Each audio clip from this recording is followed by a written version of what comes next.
Bismillahirrahmanirrahim. Assalamualaikum warahmatullahi wabarakatuh. Saya Nurul Hayati dari pengurus Natal wisata edukasi di Poklan. Ini adalah salah satu wisata untuk memberikan kontribusi pendidikan kepada pendidikan, terutama untuk pendidikan dini di usia dini. Kenapa kami membuat atau kita merencanakan membuat suatu wisata yang berwawasannya edukasi, itu berlatar belakang edukasi?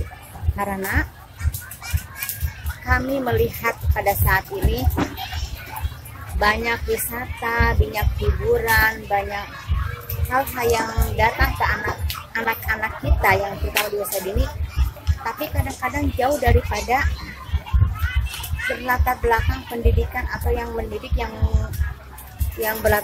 apa istilahnya itu, yang bermuatan ada budaya, kesenian, terutama yang kesenian budaya dan kesenian orang Sunda. Nah, dengan itu semua, kami dengan itu semua, saya dan suami, terutama kami yang hanya berdua yang merencanakan ini, akhirnya membuat suatu wisata yang membuat edukasi, yaitu untuk pendidikan budaya dan kesenian. Yaitu dibuatlah dengan mini museum tani. Dan kenapa kok ada taninya gitu? Karena di sini kan namanya Poklan. Poklan adalah perhutani. Kita digabungkan juga dengan memiliki hubungannya dengan pertanian dan kehutanan. Saya melihat sendiri bahwa jangankan anak orang lain, anak saya sendiri melihat bahwa dengan pertanian masa dulu seperti apa, kesenian dulu seperti apa, budaya Indonesia, budaya orangnya seperti apa, mereka seolah tidak bisa tidak kurang wawasannya. Sejak kapan Bu berdirinya Bu? Ini berdiri sejak launchingnya ini 1 Januari yang diresmikan oleh Ketua DPRD Cianjur. Ada paket spesial atau apa Bu? Ya, ini. Nah, bagaimana dengan yang kami sajikan seperti untuk anak-anak ini untuk bisa masuk ke masa kali ini?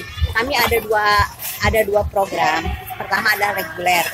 Reguler itu seperti apa? Yaitu kita sebagai pengunjung atau konsumen biasa atau wisatawan biasa datang hanya bayar 10.000. Dan yang kedua itu yang dikatakan program edukasi atau paket edukasi, yaitu dengan untuk sementara ini, untuk tahun ini kita menetapkan harga 50.000. 50 itu apa yang didapatkan? Satu, pertama, anak diganti dengan pakaian. Kita datang ke sini, anak-anak atau siswa-siswa itu tidak lagi memakai seragam sekolah. Kita ganti dengan seragam yang ada di masa, yaitu untuk laki-laki ada pangsi hidung, untuk perempuan adalah abaya hidung dan samping jangkung. Itu ada udah seragam di sini. Mereka semua dibuka, diganti, kemudian setelah itu diadakan sesi foto di depan sini untuk sebagai kenang-kenangan dan juga dokumen buat kami dan juga buat sekolah. Setelah itu semua anak dipandu semuanya dengan menjelaskan semua alat-alat pertanian yang ada di sini. Alat-alat zaman dahulu itu budaya Indonesia, budaya orang Sunda. Mulai dari parabot tani, alat panen, sampai ke dapurnya, di situ akan diproses menjadi nasi, sampai ada juga dengan gudang seperti apa dengan luit kalau zaman dulu itu sampai ke kaulinan, alat kaulinan, dan juga alat-alat mata pencaharian orang Sunda seperti ngusep, ngetrik dan lain-lain. Itu kami sajikan semua. Setelah kami mengedukasi, memandu anak-anak dengan pengetahuan atau dengan budaya cara bercocok tanam masa lalu, kemudian kami juga mengenakan mereka dengan kaulinan orang Sunda.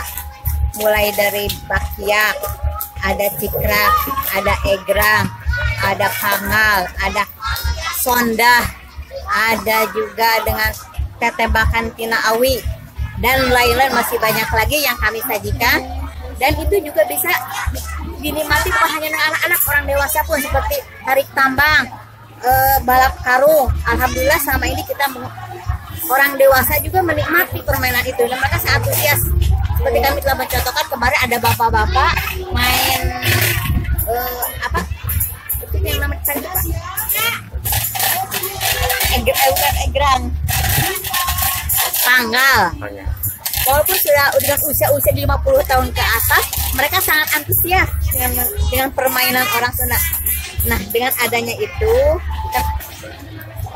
kami merasa bahwa kalau kita untuk selama ini kan ada keluhan dari orang tua bahwa anak-anak tuh terlalu barat kayak ke game aja, dia selalu kecanduan main game, tapi tidak bisa bagaimana cara melepaskan itu. Ternyata setelah kami kenalkan dengan kaulan orang Sunda, mereka bisa melepaskan permainan game itu walaupun hanya dengan 3 jam.